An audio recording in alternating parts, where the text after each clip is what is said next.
Hi, my name is Mary Narcy. Hi, my name is John Babanta.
America is the land of the free. What is one thing that freedom means? The ability to make our voices heard. The ability to make our voices heard. One way you can do that is to vote for government leaders and policies you believe in. Stanislaus County voters, make your voices heard and vote November 8th, 2022. The next general election is on November 8th, 2022. In Stanislaus County, all active registered voters will receive a ballot in the mail as early as October 10th. You must be registered by October 24th to receive a ballot. To register, go to registertovote.ca.gov. Return your ballot by mail or by an official ballot drop box. If you choose to vote in person, visit a vote center. Or you can register to vote or update registration. At vote centers, you can also drop off vote-by-mail ballots, register or update voter registration, and get help in languages such as Assyrian, Khmer, or Punjabi. Or you can ask an election worker for a translated copy of these ballots in these languages. You can visit any vote center within Stanislaus County. Vote early to avoid lines on Election Day. The first results released on election night include early votes placed by mail or ballot drop box before Election Day. See list of voting locations and postcard mailing or on www.standvote.com. Thank you.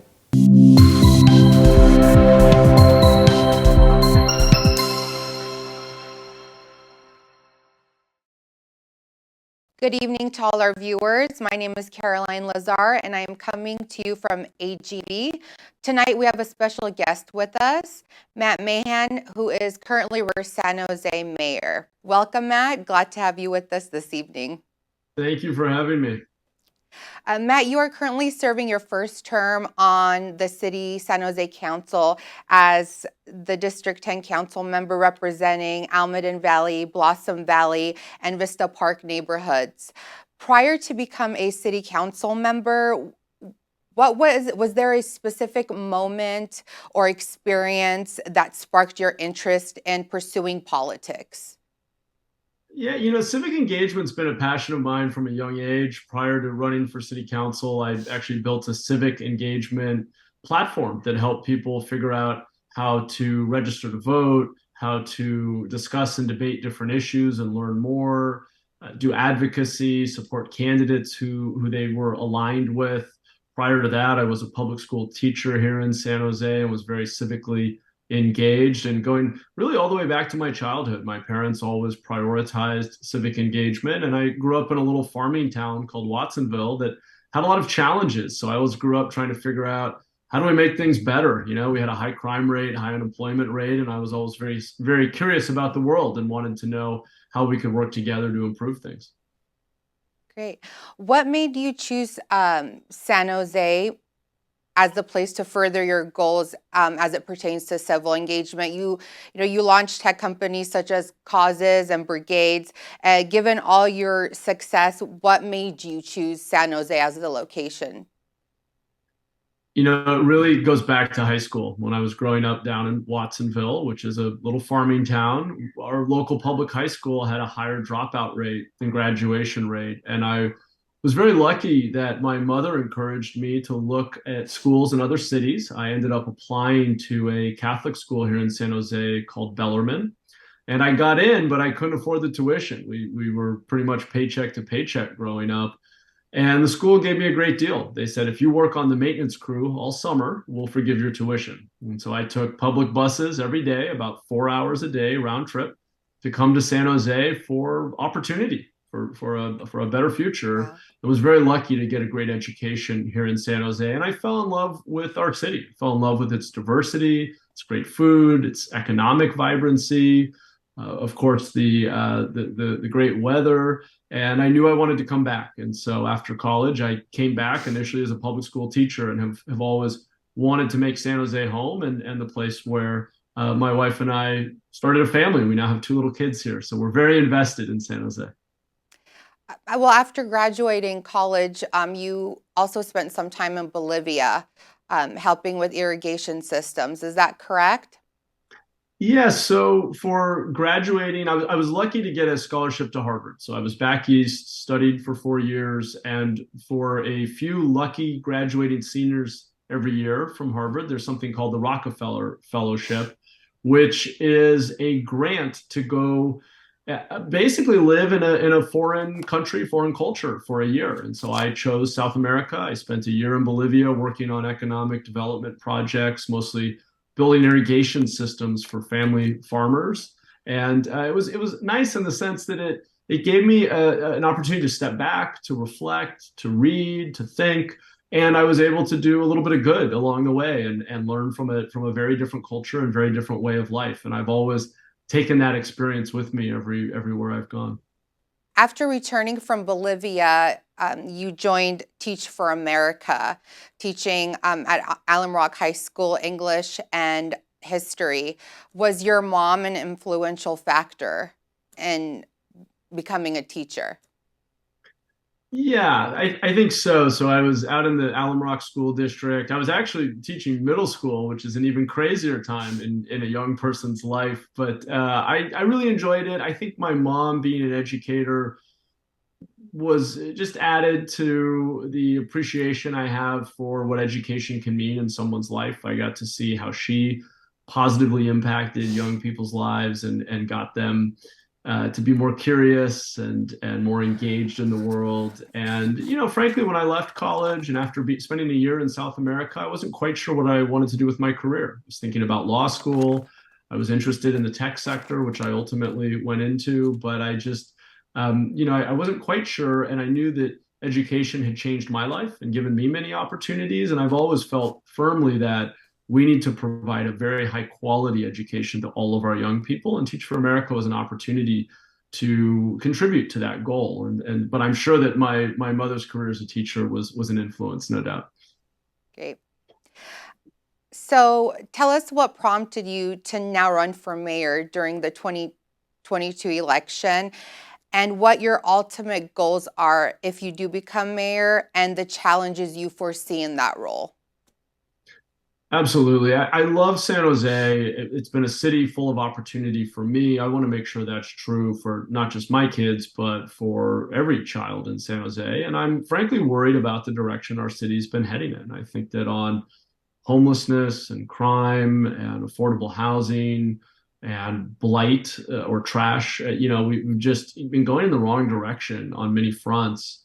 And I think that it's time to reimagine how local government operates. I think we need to be significantly more focused. I think we need to set very clear goals and publish them to the city website, and track our performance, and really be accountable for delivering outcomes. It's that lack of focus and accountability that has us spending more than we ever have before in local government, and yet getting worse outcomes. We have to be accountable for doing the hard things. It's not easy to consolidate a budget in order to hire more police officers, or to speed up permitting, or reduce fees where we're actually preventing housing from getting built. But when our current policies aren't working, we have to be willing to admit that, and embrace change. And that's why I'm running, because I want to see us change the policies that are preventing us from addressing our biggest challenges like crime and affordability and homelessness. And I see many opportunities to do better. Speaking of homelessness, what are some of the ways you plan on addressing the criminal aspects of homelessness, such as drug dealing, shooting, encroaching on private property? This eighth amendment of the Constitution prohibits criminalizing or penalizing for sleeping or lying outdoors on public property.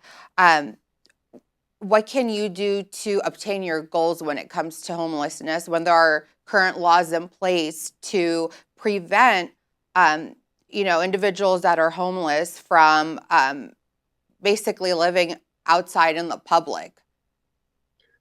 Yeah, this is a critical question and challenge for our community. I believe that we broadly, and I don't think San Jose can do this alone. I think the entire state and really the entire country needs to be involved in this, but we need to provide basic indoor, safe, dignified, individual shelter for everyone who needs it. We have to do that cost effectively. We have to spread that out in a fair way. We can't concentrate all of that in one place. I also think on the other end, we need to require that people live inside. I don't think it's feasible for a community to have thousands of people living outside. Now, the good news is most people who are outside will come in if offered a safe, clean, individual place where they're allowed to stay for an extended period of time. And of course, the goal is to get everyone to self-sufficiency. For some people, starting with individual housing may not work because of a severe addiction or mental illness. And we need to be practical about that as well. We need to be willing to admit that for some of the folks on our streets, the appropriate first step might be a mental health hospital or an addiction treatment center. But the bottom line is we've had a failure on both sides of the equation. We've had governments that have been unwilling to build basic shelter, to expand inpatient treatment facilities, and expect that people come inside. And certainly we've had individuals who also, some of whom are what's called service resistant and don't want to come inside and live according to the kind of laws of our community and our society. So it's really, we need responsibility on both sides. There's no easy answer here, but what I can tell you is that what we're currently doing isn't working. My opponent's approach is to tax the public to build $1 million apartments for each person who needs one. And I just don't think that's a realistic solution. I don't think at that rate we're ever going to end homelessness. I think we need to be far more cost effective and pragmatic, meet people where they are. Different homeless people need different things, from job training and job placement to addiction treatment and mental health care. And I think we need to really triage what's needed in a cost effective way, get people indoors, and start helping people turn their lives around, because we all lose when we have thousands of people out on the streets who are suffering. And when it comes to the mental stability and health of our current homeless in San Jose, you were an advocate for implementing Laura's Law. How do you feel about that being somewhat stalled and not fully implemented at this time? What is your approach if you become elected mayor? What is your approach on pushing City Hall to fully implement that law and make sure our homeless community with mental health issues get the care that they need? This is a really important question, and you're right. I've been an advocate along with some other local electeds for Laura's Law. I'm a supporter of something called care courts, which would allow a judge to mandate that someone spend time in inpatient care, and then the county in which they reside would be responsible for providing inpatient treatment. I think we've been far too hands-off. I think our county, frankly, has fallen way behind on addressing our mental health crisis, and I include addiction in that. We have literally thousands of people in our streets in our county who need help. And the answer isn't just to build them $1 million apartment, it's to provide them with treatment and an opportunity to get back on their own 2 feet, which will take an investment. It will take time, it will take money, they'll need a safe place to be. But we need to be in the business of empowering people, of helping people overcome the challenges in their lives and be more self-sufficient. And I'm going to continue to fight. As you probably know, mental health care, addiction treatment is provided by the county, not the city. But I don't think that should be an excuse. I think our mayor is responsible for advocating for the needs of the community. And if that means building political pressure and public pressure on another area of government, such as the county, to get them to do better, then we'll do that. Our county has over $100 million in state mental health care funds that have been unused. Our county deferred the implementation of Laura's Law and has just deferred the implementation of care courts. And so I think that we need to all organize and put pressure on our county supervisors to be more aggressive about investing in treatment for mental illness and addiction and helping people get the care that they need. I agree. And when it comes to legal gun ownership, what are your views on the insurance requirement that was proposed by our current mayor, Sam Liccardo? Yeah, well, certainly the Constitution protects a right to bear arms. I think the question is, what is an acceptable level of regulation? And I think it's important that we take necessary precautions to keep the community safe. I'm a big believer in background checks, in red flag laws and gun restraining orders. If someone is threatening other people and possesses a gun and is or is suspected of having a serious mental illness, for example, I think a waiting period before getting a gun. I think there's a lot of mandatory training, gun safes. There are a lot of rules out there that we have to apply consistently and enforce that can reduce gun violence. So I'm a supporter of those rules. I voted against the gun insurance. Actually, I'm sorry. I voted for gun insurance. I voted against the gun fee specifically, which would have required a gun owner to pay $25 a year to keep guns in their home. And my feeling was that it's being positioned as a fee, but I do worry that it's really more of a tax. And we'll see what the courts say. It's in the courts now, so we'll see how it plays out. I want to see us really focused in on illegal gun ownership, red flag laws, individuals who should not own a gun and are a danger to themselves or others, better mental health response. The primary cause of death with a firearm is actually suicide. So there's a lot of different places where I think we can improve. I'm very worried about ghost guns. We have a lot of illegal, untraceable guns out on our streets. The insurance, I felt, and that was, one that was quite controversial, but I'll just add that, I think because it's no longer gun insurance, what it basically says is that if someone stores guns in the home, their insurance company, for their homeowner's insurance, for example, should be able to ask them, do you have a gun in the house? And if you do you have a gun safe? And do you have a child safety lock? And that people should have to have a general liability on their homeowner's insurance if they're going to store guns in the home, because we know that keeping guns in your home is correlated with higher rates of accidents. And we want to incentivize people to follow all of the proper precautions. So there's common sense gun control and gun regulation, which I support. And then there's overreaching and overly focusing on legal gun owners when much of the biggest problem is around criminal activity and mental health issues. And so I want us to be pragmatic, and I'm not all or nothing on gun policy. I think we have to be smart about looking at each policy and evaluating whether or not it's going to actually prevent gun violence. The $25 a year, correct, that you mentioned? Yes. You said you voted against it, correct? Against the fee. Yeah, for quite a few reasons. Just in practice, and like I said, this is being challenged in the courts, so we will see what the courts say. We're not allowed by law to keep a list of gun owners at the city. That would be a gun registry, which we can't keep. So we don't actually know who the gun owners are. It's a voluntary law. We did not identify exactly where the dollars would go. The council doesn't have direct oversight of those dollars. The amount of money it raises really, I don't think, is enough to really move the needle. It's a little over $1 million a year. There will obviously be quite a bit in administrative costs. And I'm not sure what the courts are going to say about its constitutionality. So as I dug into the details, I didn't feel like it was the right place for us to add more regulation and administrative overhead.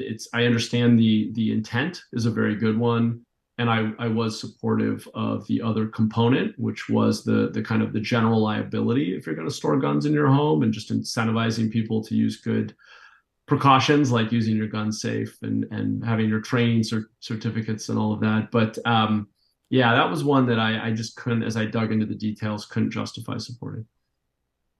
Speaking of details, that yearly fee would also contribute to those funds going towards mental health, correct? Well, Should that's the somebody be intention. affected by That's the intention. The problem is with a fee, you're supposed to provide the fee back to whoever paid it, but we don't have a list of the people who paid it, which means it's more likely a more general assessment or tax.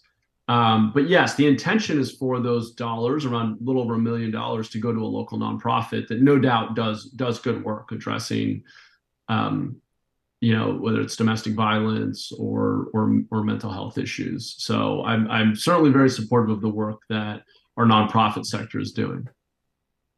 Okay. Should you be elected mayor, do you plan on continuing to climb up the political ladder towards other higher positions in government? I'm very focused on just this race, and I really like local government. I lived in Washington, D.C. for a couple of years. I really have no intention of ever, trying to go to Washington. I don't know. My focus is on local issues, local government. My wife and I are raising 2 little kids here. Our next mayor could be mayor for the next 10 years. I just want to see our city hall be the best run city government in the city. I want to see us providing core services that our city needs, from hiring police officers to filling potholes to investing in our parks to building housing where it makes sense and speeding up permitting, improving code enforcement. I think the local level of government is the most exciting. It's where you have the biggest impact on people's daily lives. And I love working in the community and being able to see the people who you're helping face to face and work with the community. Higher levels of government are frankly less interesting to me, in the sense that it's just more abstract. You're more removed from the day-to-day of people's lives, which is why I'm really interested in local government. And considering you meet with your district, correct, once a week? I do something we implemented when I came into office was a virtual town hall. So we do it every other week. It's bi-weekly. We do a newsletter every other week, and then we do a virtual town hall every other week. And the idea is I jump on Zoom with often 60, 70, 80 constituents. It's open to anyone in the district, and people show up and ask questions, ask for help, give me their complaints about votes that they liked or didn't like. I mean, some of these issues are controversial. You're never going to make everybody happy. And so I like to just have that open, unfiltered conversation with constituents every other week. Well, Matt, thank you for being with us. We know you have a very busy schedule, and best of luck to you during this election. Thank you so much. And if any of your viewers want to learn more, I just encourage them to check out mahanforsanjose.com, where all of my plans are. And I appreciate the opportunity to have this conversation and hope to see you again soon. Thank you, Matt. Have a good evening. Thanks, you too. Bye. Take care. Bye. Bye. That was Matt Mahan, one of the candidates running for San Jose mayor this election year. Thank you to all our AGN viewers for being with us for this exclusive interview. Have a good evening.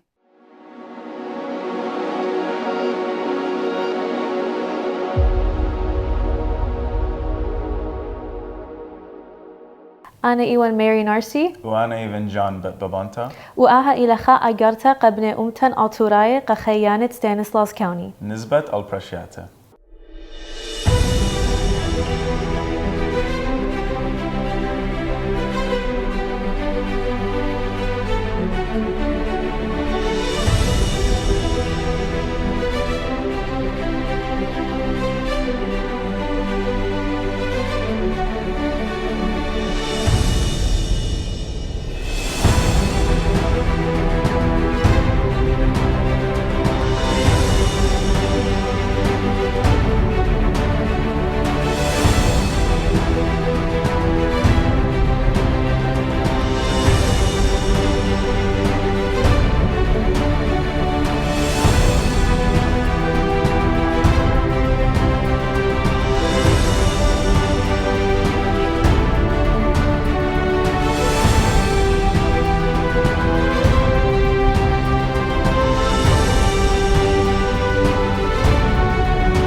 أمريكا إلى أطرد خيروتا مودي لأومن ديد كم سغودخ ودا خيروتا كم سغ مرمخ قالن قد أوخيش الشمية ماسخ مرمخل قالن قد هاوخ شمية بدا خيروتا قبود أها جرقاتك موي دالو جابخ بارسوبو قانون قحكمن خيانة ستانسلاس كاوني متيمون البالا قال ديوخون هاو الشمية يوم تخارت برشياتي إلى 8 بتشرين تريانا ين نوفمبر 8 بشيت تريالبو وإسري تري. On October 10th, go Stanislaus County قان برسوبة دا من قمدانا مكتوين الشمانة ماسي شقلي ballot go post. In Aziton, all registered to vote.ca.gov, كمسيتون مكتبيتون للشموخون. ماسيتون مدوريتون ballot go post يانجو صندوقة official ballot. In بايتون كمسيتون أزيتون all قنطرون برشياتو وماليتون ورقوخون هرتامو. In بايتون ماسيتون طلبيتون ballot ديشانت سورت من بلاخ تاما. شموخون كتويتون لين مايتون شخلاف لنتن. ماسيتون شخليتون هيارتو جودشان سورت إن بيلوخون. ماسيتون أزيتون جو كدوكت قنطرونة برشياتي جو ستانسلاس كاوني. إن بس مالوخون شردرنا أن بالت ديوخون بجلدوتا قد لا بشيتون أن خارايا بيومت جابتا. أنا بالت دين شدر جلدة قمتها بتبيشي بنية اليومت برشياتي. قامت شخصت قنطرونة برشياتي ماسيتون أزيتون على www.stanvote.com. أبيتون رابا بسيمة.